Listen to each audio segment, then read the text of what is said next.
All right, so in 7.5, we're going to learn all the other things you can do with a matrix. You can add matrices, subtract matrices, multiply by a scalar, and multiply two matrices together, but it looks a little bit different than typical multiplication. So we start with what equivalent matrices are. So two matrices are equivalent if each their individual cell matches each individual cell of the second one. So if you look at like the one that's there, it says example, if A equals X, Y plus 1, Z, and 6, and B equals 1, 5, 3, and 6, then each individual cell would line up. So X would match the 1, Y plus 1 would match the 5, Z would match the 3, and 6 and 6. Obviously, if there's a value in each space, it should be the same. So if the matrix, one matrix equals the other, then that means each individual component would equal each other. So that leads into find the values of X and Y that makes the matrices equal. Yep. So the X would be in the same location as the 8. I would say X plus 1 equals 8 and X equals 7. And the Y matches? Equals 5. Good. So it equals the 3, add the 2, and Y is 5. Easy stuff. Then we get into adding and subtracting matrices. So you can add or subtract a matrix by doing individual cells. So the first row, first column of one would get added to the first row, first column of the second. And then first row, second column would get added to the first row, second column. You can only add and subtract if the matrices have the same dimensions. So I can only add a 2 by 2 to a 2 by 2, or subtract a 2 by 2 from a 2 by 2. I can only add a 1 by 3 to a 1 by 3, or subtract a 1 by 3 from a 1 by 3. They have to have the same dimensions. I can't add a 2 by 2 to a 3 by 2. 3 by 2. Does it become like a solution then? It'll say perform the indicated operation, and if you can't, state why. So you would just say can't add because the dimensions are different. So this one says carry out each indicated operation or explain why it cannot be performed. So if we look at just A, first of all, you should be able to tell that this is both 2 by 2 matrices, so this can be performed. And then you just want to go one object at a time. 2 plus 5, which is 7. 3 plus negative 1, which is 2. Negative 4 plus 7, which is 3. And then 6 plus 0, which is 6. So your answer would also be in matrix form, should be the same dimensions as your initial ones. You wouldn't give us harder numbers. Like bigger numbers? No, you guys, if you're going to screw up a negative, you're going to screw up a negative whether it's a negative 2 or a negative 212. You just have that knack. I feel like you won't give us easy numbers. Well, you're not going to see a question like that on your test. Oh, No, we're still baby stepping our way up, Oh. right? All right, then we subtract. So you have two options, either do the left minus the right, or multiply everything in the matrix on the right by a negative and then add them. Totally up to you, whichever your brain works better with, go for it. So the first one would be negative 6 minus 7, which is negative 13. Negative 3 minus 10, negative 13. 10 minus a negative 3, positive 13. And 4 minus 8, negative 4.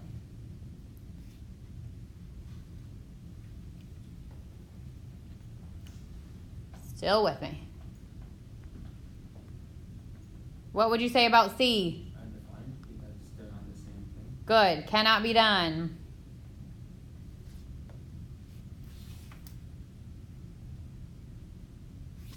Because they have different dimensions or don't have the same dimensions.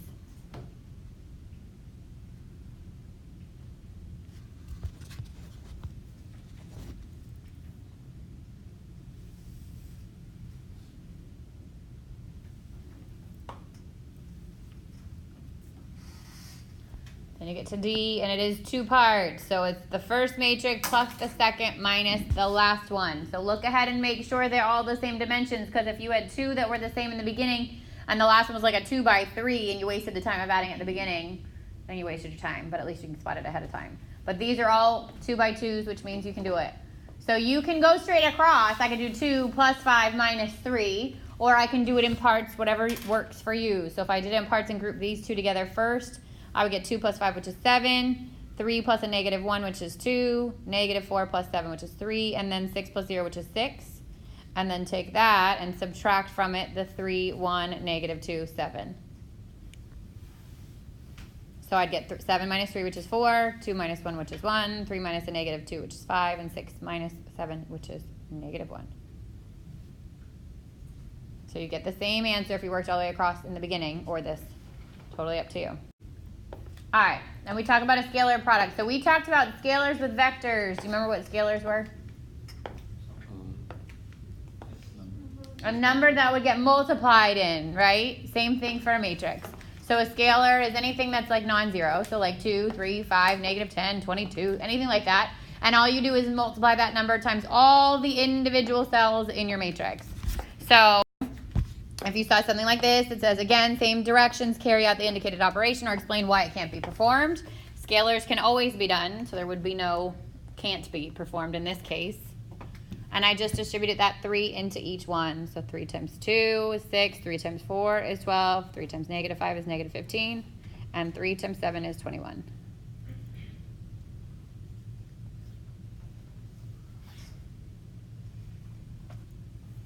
Good on that one.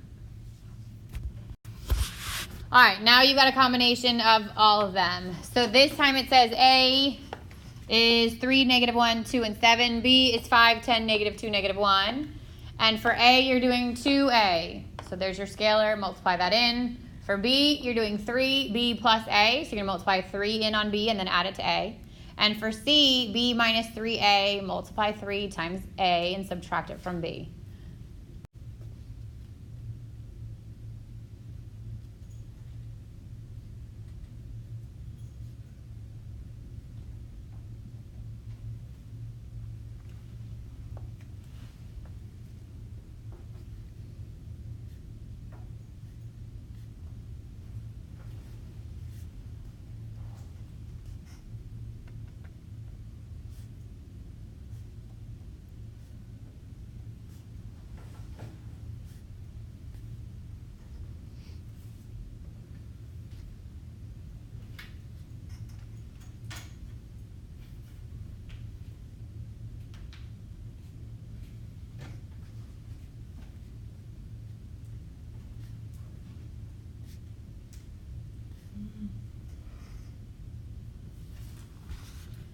All right, so for A, you're just multiplying 2 in. That's what's there on the purple. 2 times 3, 6. 2 times negative 1, negative 2. 2 times 2, 4. And 2 times 7 is 14.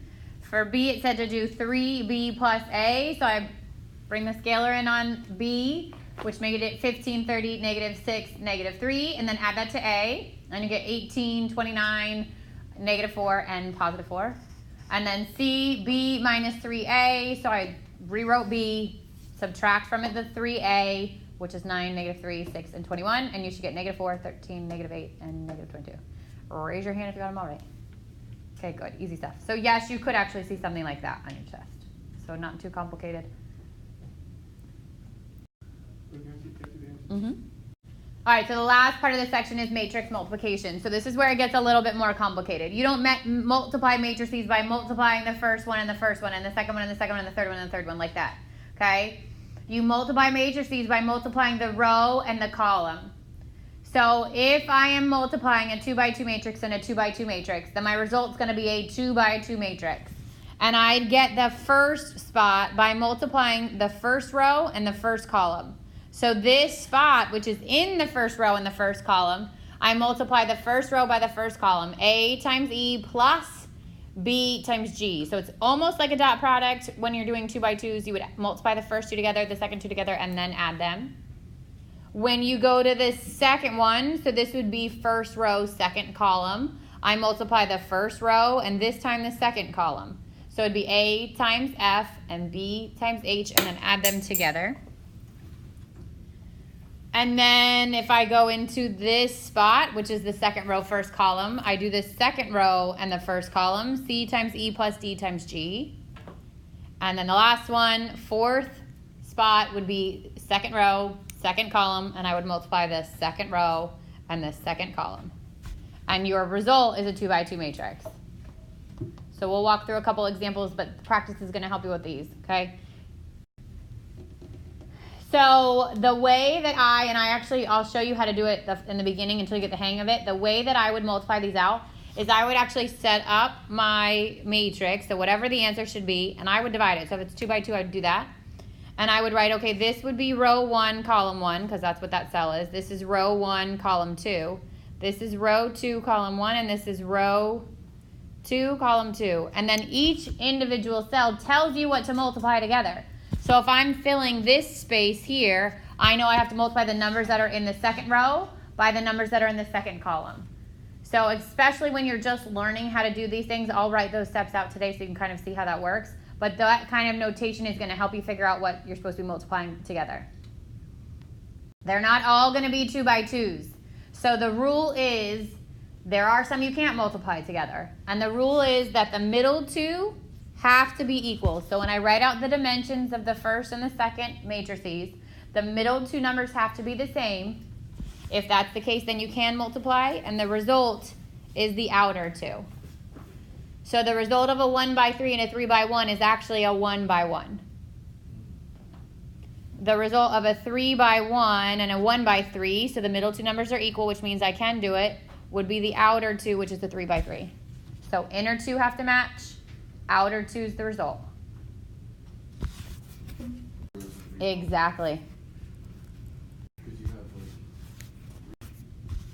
And this is just going over the properties of matrix multiplication, which is like everything else. So you can regroup them. If I had A times B times C, then I can do A times B first and multiply that times C, or I could do B times C first, multiply that times A. The distributive property works with multiplication on matrices, so I could do A times B plus C and add first and then multiply, or I could multiply them each by A individually and then add. And a scalar can be done in any order. So I can either multiply the product of the two matrices first and then multiply the scalar in, or I can do the scalar in on one of the matrices and then do the multiplication. All right, so we're going to practice a couple of them. So the first thing you want to do is identify if you can even multiply them to begin with. So what's the dimensions of this first matrix? 1 by 3. What's the dimensions of the second one? 3 by 1. So I look at the numbers on the inside. Do they match? Yes, the result is the ones on the outside. So this is going to be a 1-cell matrix. 1 cell, row 1, column 1, which means I'm going to multiply all of these by all of these and then add them together at the end. So first one times first one, and again, I'm going to write it out in the beginning, but eventually we can skip a couple of these steps. -2 times -4 plus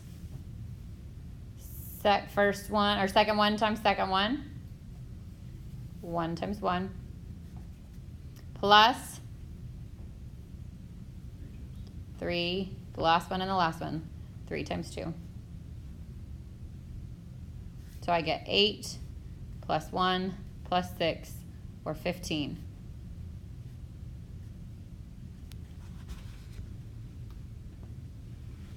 So when you're doing a row by a column or times a column, you will eventually add them all up together to give you that one number. Good so far. All right, what are the dimensions of this first one? 3 by 1. And the next one? 1 by 3. Again, inner match. The result is now a 3 by 3. So I set it up almost like a tic-tac-toe board. And this is row 1, column 1, row 1, column 2, row 1, column 3, row 2, column 1, row 2, column 2, row 2, column 3, and row 3, column 1, row 3, column 2, row 3, column 3. Again, you don't have to do this every time, but especially as you get comfortable with it. But in the beginning, not a bad idea to give yourself a guide. How come the other one we didn't do this much? Because there was only 1 cell in the other one. It was a 1 by 1. This is a 3 by 3. So you're going to have one of those labels for as many cells as you have. So the easy part on this side comes on the multiplication, right? Row 1 is just -4. Column 1 is just -2. So this is 8. Row 1, column 2, row 1 is negative 4, column 2 is 1, this is negative 4. Row 1, column 3 is negative 4 times 3, which is negative 12. Then I go to row 2, which is 1. So 1 times negative 2, row 2, column 1, which is negative 2. Row 2, column 2, 1 times 1, which is 1. And row 2, column 3, 1 times 3, which is 3. And then I go to row 3. Last one, 2 times negative 2, negative 4. 2 times 1, 2. 2 times 3, 6. And then my resulting matrix is 8, negative 4, negative 12, negative 2, 1, 3, negative 4, 2, 6. All right, see if you can do it. Yeah. What's the dimension on the first one? 4 by 2. What's the dimension on the second one? 2 by 2. Inners have to match outers your result, so it's going to be a 4 by 2.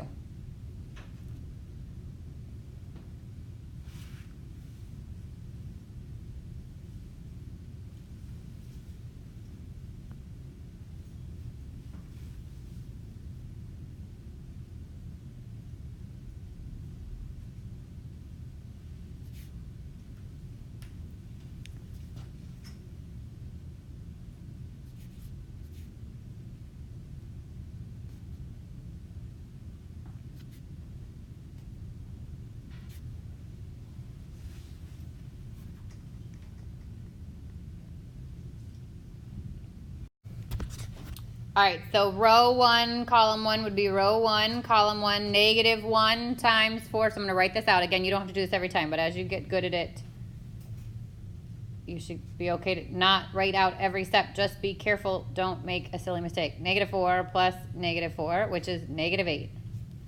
And then I go row 1, column 2, negative 1 times 0 plus 2 times negative 3. 0 plus negative 6. Negative 6. Everybody good so far? Yeah? Okay. First times first, second times second. So if it's first row, second column, then it's the first term. So like here I'm going row 2, column 1, right? Row 2, column 1. So I would do the first one here, which is 0, times the first one here, which is 4, plus the second one here, which is 1, times the second one here, which is negative 2. And 0 minus 2 is negative 2. And then second row, second column, 0 times 0 plus 1 times negative 3.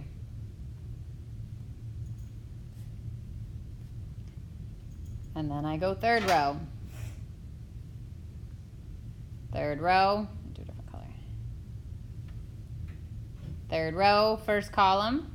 So 3 times 4 plus negative 1 times negative 2, which is 12, plus 2, or 14.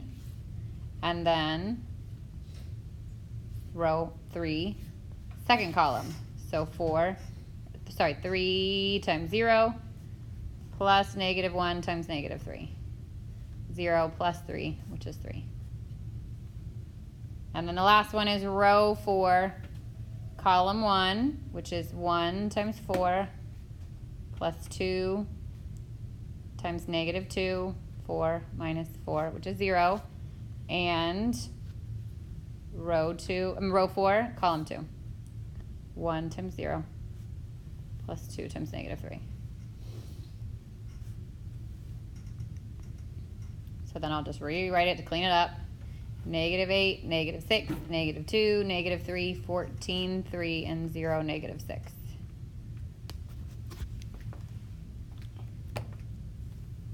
Everybody good? No. Where are you stuck? Like you're still writing, or you have a question?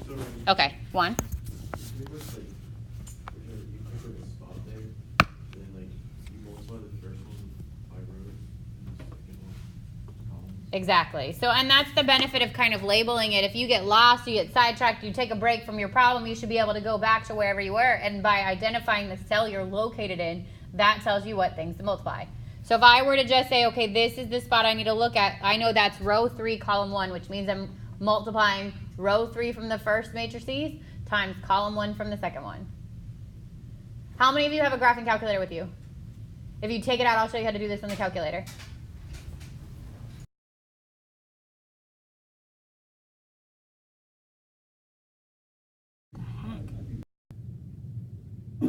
Okay, going to the matrix menu. So second matrix, I'm going over to edit. On A, this is a 4 by 2, so I already typed it in there. That 4 by 2 that we got initially was the -1, 2, 0, 1, 3, -1, 1, 2. Now I have to do the same thing for a second matrix, so I go back to the matrix menu. This time on edit, I go to B. And the second one there was a 2 by 2, so I do 2 by 2 and type that in, 4, 0, -2, -3. Everybody with me so far? Yes. Okay, so now I want to get out of the matrix menu, back to my home screen, so I hit second quit. And I want to multiply the two together. So I'm going to bring back up the A by going to second matrix. Instead of hitting edit, I'm hitting names for A. And then I can either hit the multiplication button or I could just multiply it by putting it right next to it. So I'm going to go back to that same menu and select B and hit enter. And it's going to bring up the same solution I just got. If I wanted to know what 4A plus B is, then I can do the same thing. I would do 4A plus B, 4 second A plus B. But what's going to happen when I do this? What's true about the dimensions of A and B? They're not the same. Okay, should yell at you. Dimension mismatch. Okay, it's going to tell you can't add two ones that have different. But if I wanted to just do, let's say 4A, I just type it in just like that, and it will give it to me in terms of the scalar. Everybody good? Yep. Okay, your assignment's open. You've got lots of time if you'd like to work on it and then go home with nothing. God bless you. From me, anyway.